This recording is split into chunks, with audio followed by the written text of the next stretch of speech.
نحمده ونصلي على رسوله الكريم أما بعد فأعوذ بالله من الشيطان الرجيم بسم الله الرحمن الرحيم رب اشرح لي صدري ويسر لي أمري واحلل عقدة من لساني يفقهوا قولي۔ آج ہم ماہ شعبان کے بارے میں چند باتیں کریں گے۔ کچھ معلوم ہے کہ شعبان آ چکا ہے اور رمضان قریب قریب ہے۔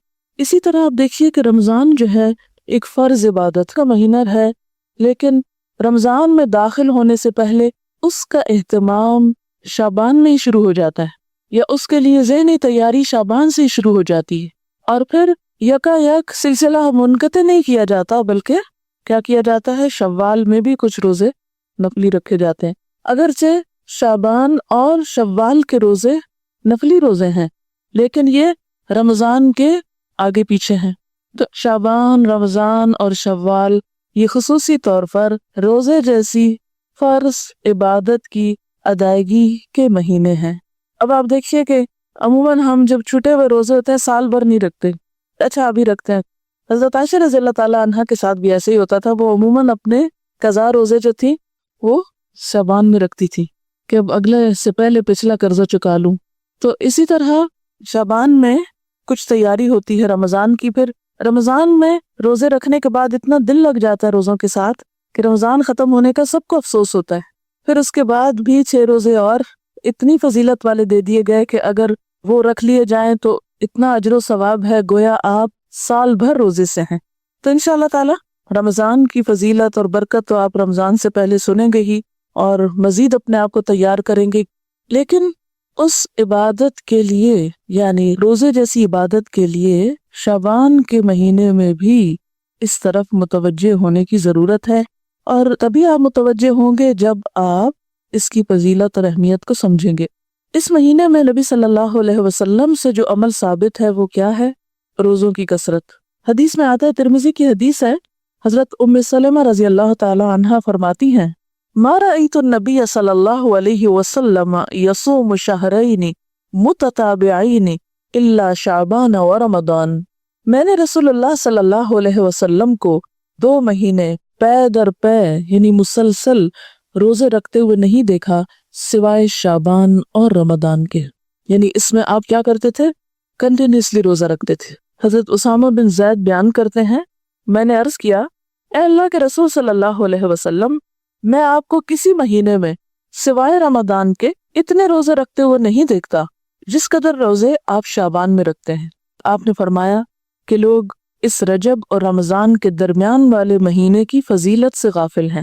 لوگ رجب اور رمضان کے بیچ والے مہینے کی فضیلت سے غافل ہیں، وہ اس مہینے کی پرواہ نہیں کرتے، قدر نہیں کرتے، حالانکہ اس مہینے میں لوگوں کے اعمال اللہ کے سامنے پیش کیے جاتے ہیں، اور میری چاہت یہ ہے کہ میرے اعمال اللہ تعالیٰ کے سامنے روزہ داری کی حالت میں پیش ہوں، یعنی جب اللہ تعالیٰ کے سامنے پیش ہوں تو میں روزے کی حالت میں ہوں۔ ہم نے دیکھا ہوگا نا کہ جیسے کوئی شخص غلط کام کر لیتا ہے پھر کسی کے سامنے پیش کیا جاتا ہے، مثلاً آپ پرچہ دیتے ہیں، پیپر دیتے ہیں نا، تو اس میں کچھ گڑبڑ کر جاتے ہیں، کوئی سستی کرتے ہیں، غفلت کرتے ہیں، جواب صحیح نہیں لکھتے، پھر ٹیچر کے سامنے آپ کا پیپر آتا ہے، وہ کریکشن کرتی ہیں، پھر بعض اوقات آپ کو بھی بلا لیتی ہیں اور آپ کو پوچھتی ہیں یہ آپ نے کیا؟ کیا ہو گیا تھا آپ کو؟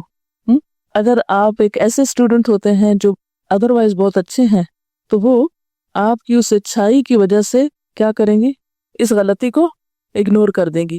اسی طرح اگر آپ روزے سے ہیں اور آپ کا اعمال نامہ اس وقت یعنی سال بھر کا پیش ہو رہا ہے کہ اس سال میں ان صاحبہ نے یہ اور یہ نیکیاں کمائی ہیں، یہ اور یہ کارنامے کیے ہیں، یا یہ اور یہ بلندر کیے ہیں، وہ سب کچھ سامنے جائے گا۔ آپ دیکھیں کہ بعض اوقات غلط کاموں کو دیکھ کر، نافرمانیوں کو دیکھ کر آپ سوچ سکتے ہیں اللہ تعالیٰ کا غصہ کتنا بھڑکتا ہوگا۔ اگر کوئی آپ کی بات نہ مانے تو آپ کو کیسا لگتا ہے؟ کوئی آپ کی بات نہ مانے کیسا فیل کرتے ہیں آپ؟ کہتے ہیں کوئی بات نہیں، نہیں تو نہ سے نہیں مانتے، نہ مانے۔ جی آپ بولیے، یہ بتا رہی ہیں کہ اپنی میڈ کو یہ کچھ کام بتا کے آتی ہیں، جب واپس جاتی ہیں اور وہ نہیں کر کے رکھتی تو ان کو غصہ آتا ہے کہ میں نے بتایا بھی تھا پھر بھی تم نے نہیں کیا۔ بہت تکلیف ہوتی ہے نا، ایک بعض اوقات انسلٹ بھی فیل ہوتی ہے کہ اس کو کہا بھی ہے اور اس نے اس کی پرواہی نہیں کی، اتنی غفلت اور اتنی لاپرواہی۔ جی ہاں، دکھ اور افسوس بھی ہوتا ہے۔ تو آپ دیکھیے کہ جب آپ کا رجسٹر، آپ کے سال بھر کے کام پچھلے شعبان سے اب تک جو آپ نے کیا، وہ جو پیش ہوتا ہوگا، ویسے تو اللہ تعالیٰ روز بھی دیکھتے ہیں نا آپ کو، ہر لمحہ جانتے ہیں۔ اس کو پھر میں ایک چھوٹی سی مثال کے ذریعے بات سمجھاؤں گی۔ جیسے آپ کی ایک ٹیچر کلاس میں روز سبق سنتی ہیں آپ کا، ان کو اندازہ ہوتا ہے کہ آپ کتنا جانتے ہیں، لیکن پیپر دیتے ہوئے آپ کو کوئی وحشت آتی ہے کہ نہیں؟ ہوتی ہے کوئی ٹینشن آپ پر؟ ہوتی ہے۔ حالانکہ آپ روز ٹیچر کے سامنے اچھا یا برا سبق سنا رہے ہوتے ہیں، یا کام کیا نہیں کیا، لیکن وہی چیزیں دوبارہ پیپر میں آتی ہیں۔ تو ہر ایک چیز کا اپنا ایک طریقہ اور ایک قرینہ اور ایک سلیقہ ہوتا ہے نا۔ تو بالکل اسی طرح روز آپ کا اللہ تعالیٰ کی نظر میں ہونا اپنی جگہ ہے، لیکن لکھے ہوئے اعمال، تصویریں کھینچی ہوئی آپ کی البم، تو سارے کے سارے جب ایک خاص انداز میں پیش کیے جاتے ہیں کہ یہ کتاب تیار ہے، اتنا عمل زیادہ، اتنا کم ہے، اور ہم اس سے غافل ہوتے ہیں تو اور تو کچھ نہیں کر سکتے۔ ایٹ لیسٹ اس مہینے میں حسب توفیق نیکی کے کام کریں، تاکہ اعمال نامہ جب پیش ہو تو اللہ تعالیٰ ہماری غلطیوں سے درگزر فرمائے۔ اور آخرت میں تو پیش ہونا ہی ہے نا، یومئذ تعرضون لا تخفی منکم خافیہ، اس دن تم پیش کیے جاؤ گے، تمہاری کوئی چھپی ہوئی بات بھی چھپی نہ رہے گی۔ جو آج دنیا میں چھپا ہوا ہے نا، وہاں چھپا نہیں رہے گا۔ اور نبی صلی اللہ علیہ وسلم اپنے اعمال نامے کے پیش کرنے کے لیے کیا پسند کرتے تھے کہ اس حال میں ہو کہ میں روزے میں ہوں۔ جی، انسانوں کے سامنے تو انسان بہانہ بھی کر لیتے ہیں، نہیں ٹیچر یہ بات تھی، یہ وجہ تھی، لیکن اللہ تعالیٰ کے سامنے تو ہم کو بہانہ بھی نہیں کر سکتے۔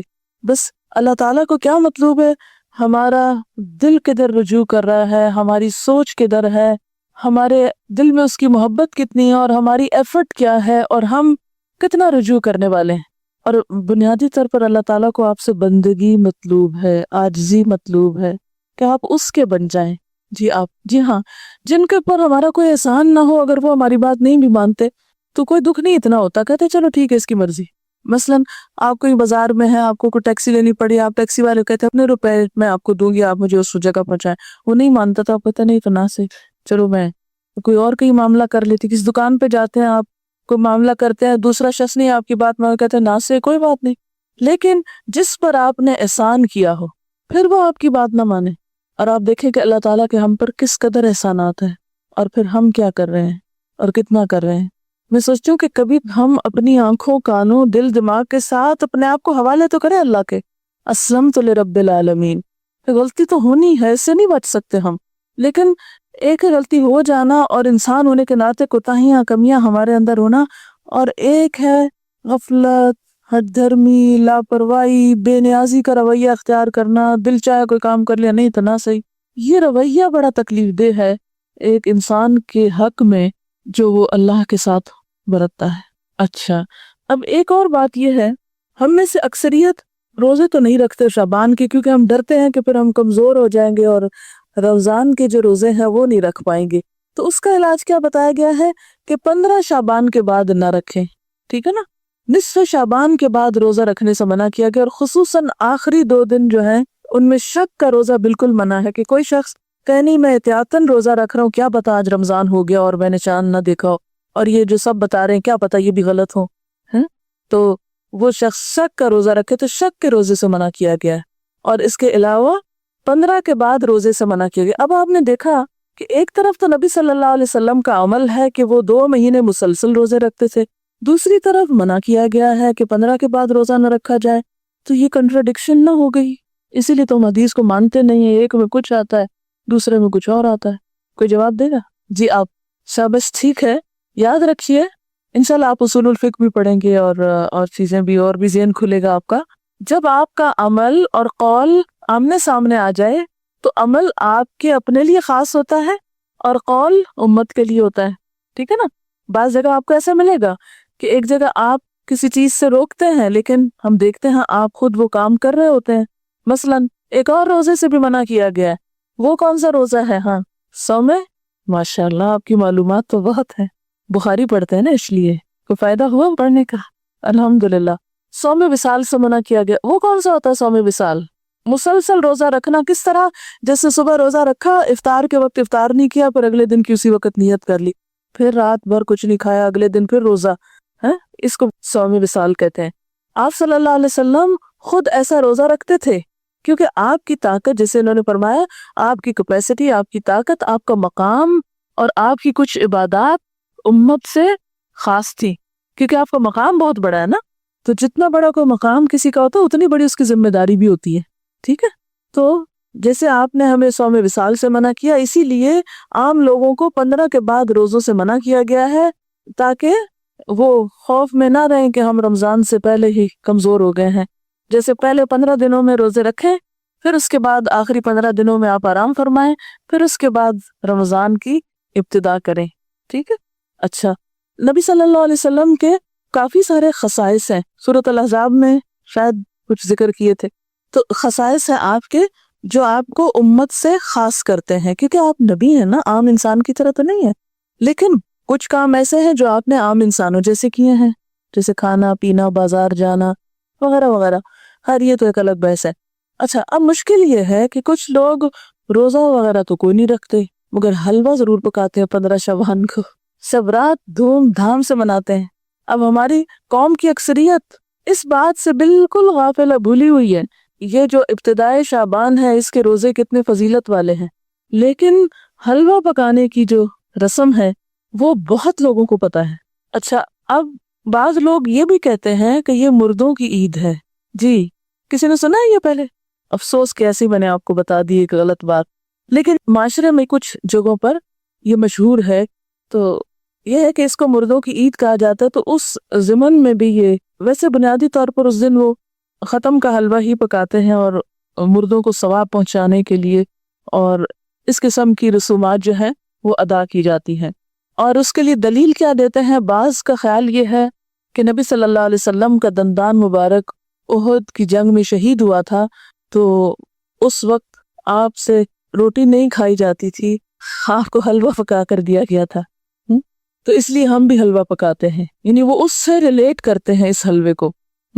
آپ کو معلوم ہے جنگ احد کب ہوئی تھی؟ شاباش، شوال 2 ہجری میں ہوئی تھی۔ اب شعبان تو تھا ہی نہیں، یعنی جنگ احد 15 شعبان کو تو ہوئی ہی نہیں، ٹھیک ہے نا؟ تو اب یہ کہنا کہ ہم اس لیے حلوہ کھا رہے ہیں ثواب سمجھ کے کہ وہ آپ صلی اللہ علیہ وسلم نے کھایا تھا اس دن، اور دوسری بات یہ ہے کہ عربوں کے ہاں یہ جس قسم کا آپ حلوہ پکاتے اور کھاتے ہیں اور جو رسم مناتے ہیں، اس طرح کا حلوہ یہ عرب ڈش نہیں ہے، بیسیکلی اس طرح کے حلوے کی ریسیپی فرق ہے۔ یعنی لفظ حلوہ جو ہے وہاں سویٹ کے لیے، مٹھائی کے لیے بھی استعمال ہوتا ہے اور سویٹس کے لیے بھی استعمال ہوتا ہے، اور گھر میں پکائے ہوئے حلوے کے لیے بھی ہو سکتا ہے، ٹھیک ہے؟ لیکن یہ جو ہم عام طور پر سوجی کا حلوہ پکاتے ہیں اور ایک خاص طرح سے رنگ وغیرہ بھی ڈال لیتے ہیں بعض اوقات اس میں، تو یہ ہمارے اپنے ذائقے ہیں اور اپنے کھانے پینے کے سلسلے، اور پوری اس کا تو آپ سوچیں بھی نہ۔ آپ کو معلوم ہے صحابہ کرام نے پہلی دفعہ میدے کی روٹی کب دیکھی تھی؟ نبی صلی اللہ علیہ وسلم کے زمانے میں کبھی میدے کی روٹی پکی ہی نہیں تھی، پکائی ہی نہیں گئی تھی، اور آپ خود کیا تناول فرماتے تھے؟ جو کی روٹی، ان چنے آٹے کی روٹی۔ آپ کس شوق میں پوریاں پکاتے ہیں؟ پھر یہ کون سی سنت ہے؟ ویسے ٹھیک ہے اپنے رواج کے لیے آپ پکائیں، مگر ایسی چیزوں کو اوائڈ ہی کریں تو بہتر ہے۔ تو اس لیے یہ کہنا کہ اس دن حلوہ پوری پکانا اس کی کوئی دلیل ہے یا اس کے پیچھے کوئی سنت ہے یا ثواب ہے، تو نہیں، یہ پھر ایک طرح سے بدعت ہو جاتی ہے۔ اچھا، بعض لوگوں کا خیال یہ ہے کہ اگر کوئی شب رات سے پہلے فوت ہو جائے اور اس کے نام پر حلوہ پوری نہ پکائی جائے تو وہ شخص اس وقت تک مردوں میں نہیں شامل ہوتا، پتہ نہیں کہاں رہتا ہے وہ۔ پھر آپ اس کے نام پہ پکا رہے ہیں، کتنا ظلم ڈھا رہے ہیں کہ اس کو مردہ ثابت کرنے لگے ہیں یا مردوں میں شامل کرنے لگے ہیں۔ اسے رہنے دیں کہیں جیتوں میں۔ پھر جی ہاں، قبروں کی لپائی ہوتی ہے باقاعدہ، یہ پچھلے سال میں ملتان میں تھی اور میں نے خود دیکھی اور کچھ تصویر وغیرہ بھی دور سے اتاری کہ جو لوگ، یعنی مجھے یاد ہی نہیں تھا کہ آج 15 شعبان ہے، تو صبح کے وقت ہم گھر سے نکلے، اتنے لوگ قبرستان میں، اتنے لوگ، میں نے کہا خیر ہو، اتنے لوگ نعوذ باللہ کوئی اندر دفن ہو رہے ہیں، یہ کیا ہو رہا ہے؟ نہیں سچ مجھے پہلے نہیں سمجھ آئی کہ اتنا کیوں اس میں رش ہے نا۔ پھر تھوڑا سا ہم آگے گلی، وہ ہمارے ایک رشتہ دار ہیں، ان کا گھر اس طرح ہے کہ جب ان کے گھر سے نکلتے تو گلی کے دائیں بائیں قبرستان پہ باہر مین سڑک پر آ جاتے ہیں، تو پھر وہاں سے بھی نظر آتا ہے۔ جب ہم گلی سے نکل کے مین سڑک پہ پہنچے تو وہاں ایک سبیل لگی ہوئی تھی، تو اس سے پتا چلا کہ یہ عید کی طرح کا کوئی موقع ہے، اور پھر لوگ باقاعدہ لپائی کر رہے تھے، بچے بھی اور بڑے بھی قبریں لیپ رہے تھے اور پھر کو پھول ڈال رہے تھے، اور کوئی رات کو وہ چراغاں کر رہے تھے۔ اب میں یہ سوچ رہی تھی کہ اگر ساری قوم سال میں ایک دن قبرستان کی صفائی کرنے لگتی ہے یا قبرستان میں جا کے لپائی اور اس پہ لگ جائے تو آپ دیکھیں کہ باقی کام کتنے رہ جائیں نا. اور پھر ہوتا کیا ہے، جب تک وارث جیتے ہیں کوئی لپائی آ کے کر دیتا ہے، جب وہ بھی چلے جاتے ہیں تو ختم ہو جاتا ہے سلسلہ. اب قبروں کو پکا کرنا یا ان کی بار بار لپائی کرنا یہ بھی کوئی سنت نہیں ہے. قبروں کو اونچا کرنا اور ان کو بہت نمایاں کرنا اور ان کی بہت اس طرح کی کیئر کرنا جو ہے، اس کا ہمارے دین میں تصور نہیں ہے. مردوں کا احترام لازم ہے، اس کے لیے اچھی گہری قبر کھودنے کے لیے کہا گیا، کھود کے پھر اس کے سائیڈ پر زمین کھود کے بغلی قبر کا بھی حکم آتا ہے. وہ زیادہ بہتر ہے بنسبت اس کے کہ آپ تھوڑی سی قبر کھود کے اور پھر اوپر سے سنگ مرمر لگائیں یا کوئی اور. یہ چیزیں پھر ایکسٹرا ہیں، اس سے وقت بھی سرمایہ بھی ضائع ہوتا ہے. مردوں کو جو چیز فائدہ دیتی ہے وہ حلوہ پوری نہیں ہے، وہ آپ کی دعا ہے، جس کے لیے آپ 15 شعبان کا انتظار نہ کریں. کب کریں وہ دعا؟ ہر روز کریں، ہر روز نماز پڑھیں اور کہا کریں ربنا اغفر لی ولوالدی وللمؤمنین. اس میں سارے قبروں والے آ جاتے ہیں. وللمؤمنین یوم یقوم الحساب، صرف قبروں کے اندر والے نہیں آتے، باہر والے بھی آتے ہیں. المؤمنین اتنی تو گرامر پڑھ لی ہے نا. ال لگ جائے اور پھر جمع کا بھی ہو ساتھ، سارے مومن آ جاتے ہیں، زندہ ہو کے من الاحیاء والاموات سب آ جاتے ہیں. تو بنیادی طور پر اس رات میں نہ تو کوئی حلوہ پکانے کا حکم ملتا ہے اور نہ ہی دن کو قبروں کی لپائی کا حکم ملتا ہے اور نہ ہی اس قسم کی کوئی خاص اس دن کی کوئی عید ہے. اور پھر اسی طرح یہ ہے کہ بعض لوگ اپنے گھروں کی خاص صفائی کرتے ہیں اس دن. ہو سکتا ہے آپ لوگ نہ کرتے ہوں، لیکن یہ رواج بھی ہے. اور ایک مخصوص جگہ پہ حلوہ چپاتی رکھتے ہیں، لپائی وغیرہ کر کے تو ایک خاص کارنر جیسے ہوتا ہے. اور بعض لوگ اس کے ساتھ موسمی پھل اور مٹھائیاں وغیرہ بھی اس جگہ یعنی سجاوٹ کرتے ہیں، بوفے کی طرح بنا لیتے ہیں اس کارنر کو. اور پھر ساتھ یہ بھی کہتے ہیں کہ لبان اگر بتی بھی تھوڑی سی ساتھ جلاتے ہیں کہ یہ مردوں کی فاتحہ ہو رہی ہے. آپ دیکھیں کہ مردے کو کیا کیا چیز فائدہ دیتی ہے. جب ایک شخص فوت ہو جاتا ہے تو کیا کیا چیز کرنی چاہیے؟ جی آپ فرمائیے. انسان قبر میں تنہا اترتا ہے، صرف ایک چیز ساتھ اترتی ہے اور وہ انسان کا اپنا عمل ہے. ٹھیک ہے، باقی 2 چیزیں واپس آ جاتی ہیں، اولاد اور مال، جیسے غلام وغیرہ ہوں یا اور کوئی گاڑی جس پہ لے گئے اس کو، یا اس کے علاوہ بھی اگر کوئی چیز ہے تو یہ 2 چیزیں جو ہیں واپس آ جاتی ہیں، مال اور اولاد. باقی عمل ساتھ اترتا ہے، ایک چیز، صرف ایک چیز. اگر وہ تھوڑے بہت کمی بیشی ہے تو پیچھے والے اب اس کے حصے کے عمل تو نہیں کر سکتے، لیکن نمبر 1 دعا کر سکتے ہیں جو مردے کو فائدہ دے گی. اور اس کے لیے آپ اس دن سے دعا شروع کیجئے جس دن سے وہ فوت ہوا، اور ہر روز کیجئے اور اس میں آپ دیر نہ کیجئے، کرتے رہیے. دوسری چیز علم ينتفع به، ایسا علم جس سے لوگ فائدہ اٹھائیں، یعنی اس کے نام پر سے مراد یہ کہ اس کی طرف سے آپ کیا کریں، کسی بچے کو پڑھا دیں، کوئی اسکول بنوا دیں، کوئی کتابیں آپ لے کے لوگوں کو کوئی لائبریری میں رکھوا دیں، کوئی بھی علم کا کام، یا اس نے خود جو کچھ پڑھایا تھا اپنے اسٹوڈنٹس کو، یا کتابیں لکھی یا کوئی اور اسی طرح کی چیز تیار کی. اور تیسری چیز جو اس کو فائدہ دیتی ہے وہ کیا ہے؟ صدقہ جاریہ. آپ اس کے لیے قربانی کریں، آپ اس کے لیے پیسے غریبوں کو دیں، مسکینوں کو کھانا کھلائیں، اس کی طرف سے صدقہ کر سکتے. ٹھیک ہے، لیکن خاص دن حلوہ پوری پکا کے، روشنی اگربتی جلا کے اور ایک خاص سٹائل میں یہ سب کرنا جو ہے، یہ نبی صلی اللہ علیہ وسلم کی ایسی کوئی سنت نہیں ہے، اور نہ ہی ایسا دین کو مشکل بنایا گیا ہے جو ہر شخص کے بس کی بات نہ ہو. یعنی ہمارا دین ایسا نہیں کہ کچھ لوگ تو اس پر عمل کر سکے اور کچھ اس پہ عمل کے قابل ہی نہ ہو. اب ہر شخص تو حلوہ پوری پکا نہیں سکتا. مثلا میں حلوہ تو شاید پکا لوں اگر پوری نہ پکا سکوں. آپ میں سے میرے خیال اکثریت روٹی بھی نہیں پکانا جانتی ہوگی. جب سے میں ہاسٹل میں رہ رہی ہوں تو میں نے اکثر لڑکیوں کی روٹی بنانی ٹیسٹ کی ہے، اور صحیح روٹی نہیں بنانی آتی، جو ہم میں سے ہر کوئی ہر روز کھاتا ہے. ہمارا اسٹیپل فوڈ ہے، کچی روٹی پکاتے ہیں، جلی بھی پکاتے ہیں، صحیح روٹی نہیں پکانی آتی. تو اب آپ دیکھیں کہ اگر روٹی نہیں بنانی آتی تو پوری کس کو بنانی آتی ہوگی. ٹھیک ہے نا. پھر اس کے بعد یہ ہے کہ ہر ایک کے پاس اتنے پیسے کہاں ہوتے ہیں کہ وہ حلوے کے لیے سب کچھ مہیا کر سکے. اور پھر آپ دیکھیے کہ حلوہ بھی پکانے کا صحیح طریقہ آنا چاہیے. کئی لوگ میں نے دیکھے ہیں کہ وہ کچا پکا سوجی کو کر کے اس میں یلو کلر ڈال کے، پانی ڈال کے اور